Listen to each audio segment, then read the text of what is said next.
தளபதி விஜய் இப்போ அரசியல்ல குதிச்சு தமிழக வெற்றி கழகம் கட்சியை ஆரம்பிச்சிட்டாரு. வர ஏப்ரல் மாசம் எலெக்ஷன்ல நிக்க போறாரு. ஆனா இப்போ அவரை பத்தி ஒரு ஷாக்கிங் நியூஸ் கோலிவுட் வட்டாரத்துல பயங்கரமா வைரல் ஆயிட்டு இருக்குது.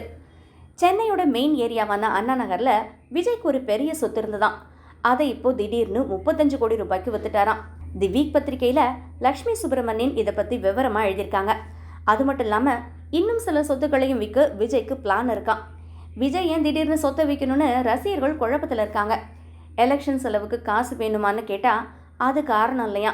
அவருடைய கடைசி படமான ஜனநாயகன் படத்துக்கே அவர் 220 கோடி ரூபாய் சம்பளம் வாங்கியிருக்காரு. அப்புறம் ஏன் சொத்தை விற்கணும்? உண்மையான காரணம் அவருடைய தனிப்பட்ட வாழ்க்கை தான் சொல்லப்படுது. மனைவி சங்கீதா விவாகரத்து கேட்டு கேஸ் போட்டிருக்கிறது தான் இதுக்கு முக்கிய காரணமா. எலெக்ஷன்ல நிற்கும் போது வேட்பாளர்கள் தங்களுடைய சொத்து விவரங்களை கரெக்டா தாக்கல் செய்யணும். விஜய் சங்கீதா ஒன்னா இருந்தா அவங்க பேர்ல இருக்கக்கூடிய சொத்துக்களை கணக்கு காட்டலாம். ஆனா விவாகரத்து கேஸ் நடக்கிறதுனால சங்கீதா பேர்ல இருக்கக்கூடிய சொத்துக்களை விஜய் தன்னோட கணக்குல காட்ட முடியாத நிலைமை. அதனாலதான் அசையா சொத்துக்களை வித்து பணமா மாத்துறாராம் விஜய். ஏற்கனவே ஜனநாயகன் படம் ரிலீஸ் ஆகுறதுல சிக்கல்.